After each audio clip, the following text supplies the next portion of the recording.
Welcome to a new episode from English Plus Podcast. Today it's about grammar and we will talk about question tags. Now, question tags are not that difficult to understand, but they might be tricky and a little bit confusing at times. So after this episode, I hope you will not be confused at all when you want to use question tags. So first, let's study this example.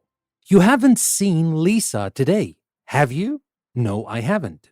So here, look at the question. This person didn't ask right away, didn't go for, have you seen Lisa today? Which is okay, of course. You can go ahead and ask the question, have you seen Lisa today? Yes, I have. No, I haven't. But here, this person started with a sentence, you haven't seen Lisa today. Have you? That is the question. Now you mention the sentence that you want, and then you want a confirmation on the sentence. That is when we use question tags.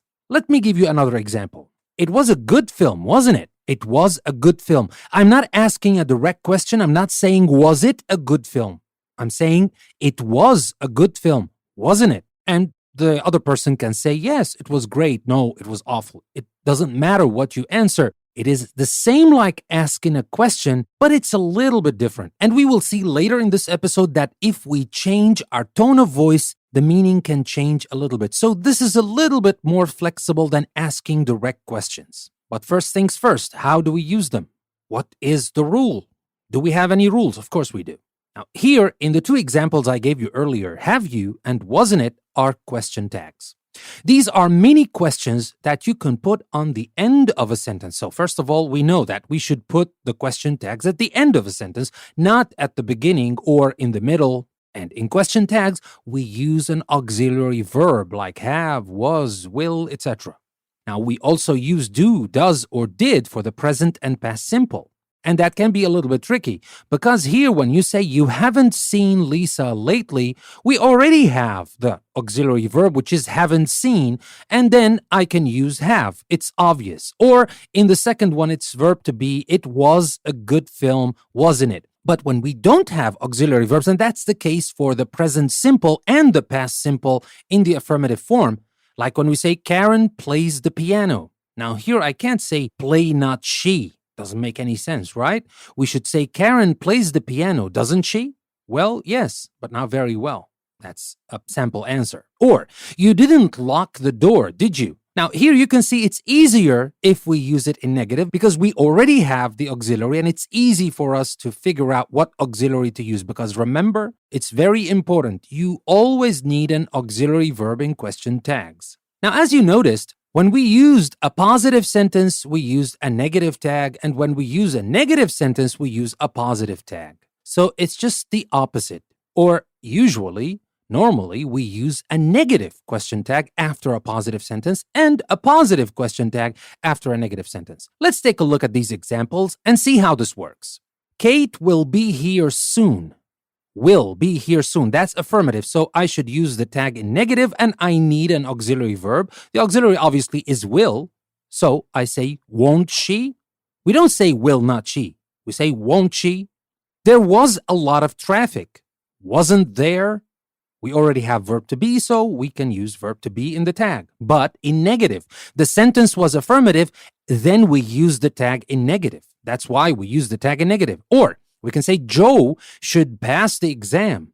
We have should here. It can be used as an auxiliary. It's a modal actually, but the same idea applies. So here we use should, but not in affirmative. We don't say should he because the sentence is already in affirmative. We should have the tag in the opposite, in the negative. So we say, shouldn't he? Now, what about if we have the sentence in negative? What do? We put a positive tag. If we say, for example, Kate won't be late.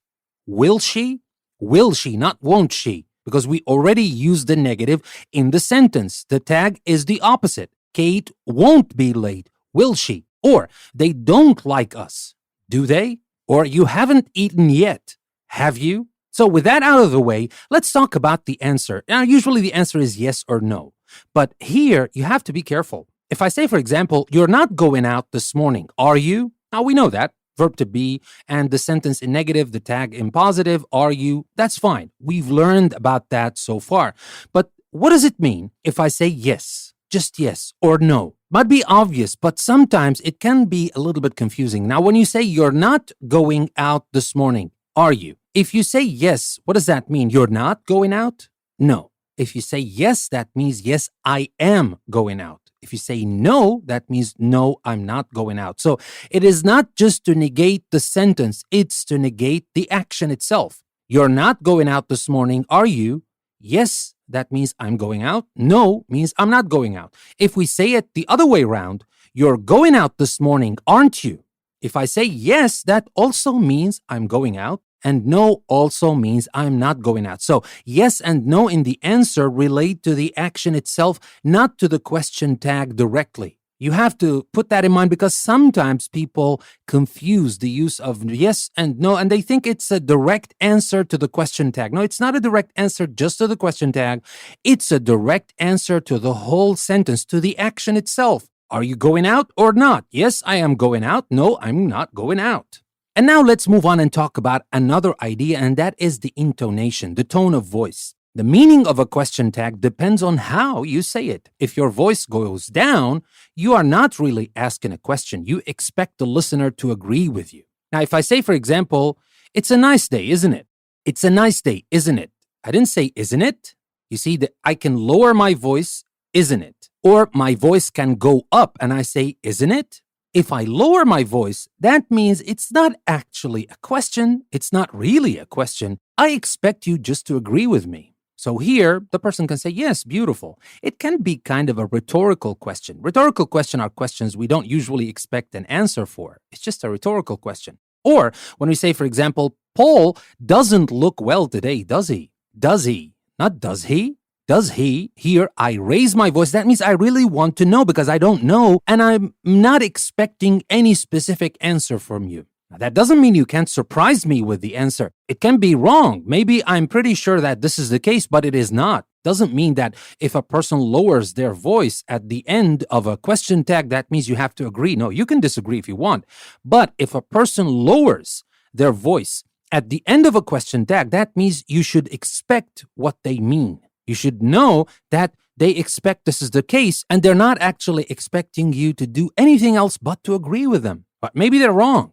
It doesn't mean that they're right. Okay? Keep that in mind. What's important about this is when you want to use question tags, why do you want to use them? What do you want to say? How do you want to express it? Are you pretty sure that this is the case? Do you expect the listener to agree with you? So lower your voice. Lisa's very funny. She's got a great sense of humor, hasn't she? Hasn't she? You see, I lowered my voice here. That means I'm pretty sure you're going to say, yes, she has. But maybe it's not the case. Maybe you will surprise me. It doesn't matter how you answer or how the person answers you, how a person answers a question tag. But here, when you lower your voice, that means you expect the listener to agree with you. You're not actually asking a question. But when you raise your voice, when the voice goes up, it is a real question. It is a question and the person is awaiting an answer. So here, you haven't seen Kate today, have you? Have you? You see here, my voice went up. Now here, when I say have you, I'm expecting an answer. I want to know yes or no. Maybe yes, I have. Maybe no, I haven't. It doesn't matter again. But here, when I raise my voice, when my voice goes up, that means it's a real question. Now, you can use a negative sentence with a positive tag to ask for things or information or to ask somebody to do something. And the voice goes up at the end of the tag. For example, you could say, you couldn't do me a favor, could you? Now here, actually, you're asking somebody to do something for you. And the person can go like, it depends what it is. Not yes, I could, no, I couldn't. You're actually asking a favor of a person. It depends what it is. Or, you don't know where Karen is, do you? Sorry, I have no idea. So here, when the voice goes up, it can be a real question or it can be you're asking for things, information, or for a favor or for somebody to do something for you. Now we come to the irregulars. Now, because the tags, as we said, they're usually the opposite. They use the same auxiliary verb of the main sentence. But what about some cases when it is a little bit difficult to do that? For example, when we use let's, let us.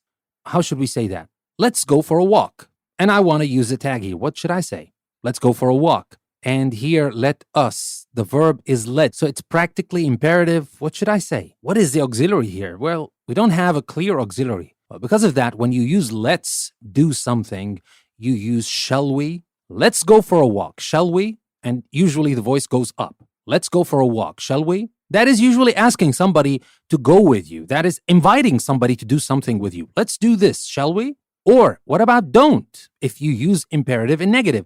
After don't, the question tag is will you? For example, we can say, don't be late, will you? And the voice usually goes down with will you. And what about I'm?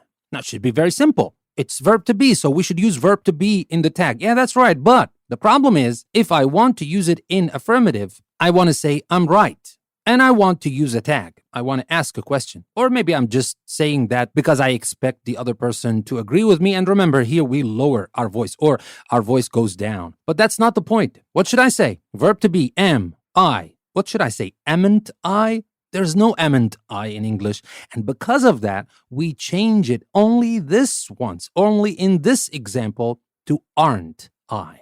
Now, we all know that I goes with am. The verb to be with I is am, obviously, but in question tags, when it comes like that, the sentence is affirmative and the tag is negative with I, we use aren't. So I'm right, aren't I?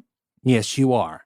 So with that, that's everything I wanted to share with you about question tags. I hope you learned something useful, and I hope with this information you will never be confused and you will be using more of these question tags because, to be honest, they're useful in a lot of situations. And remember this part about the voice going up or down and how different the attitude is. You're sure about one thing, you expect the other person to agree with you, your voice goes down in the tag. If you're asking a real question, your voice should go up. Now, with that being said, let me remind you that you can find a lot of extra information on our website, EnglishPlusPodcast.com. And there is also our latest offering, English Plus Premium, that we're going to start next week. We're going to have a full grammar course that is going to be specially for our premium members. A whole new module every week covering one big topic in grammar with a lot of activities and with personalized feedback, a place where you can ask anything you want and you will have personalized answers to your own questions.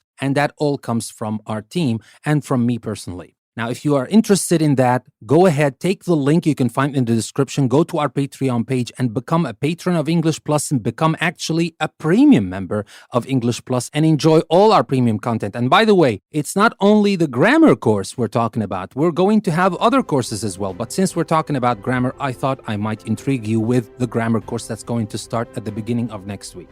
Now, with that being said, this is your host, Danny. I would like to thank you very much for listening to another episode from English Plus Podcast. I will see you next time.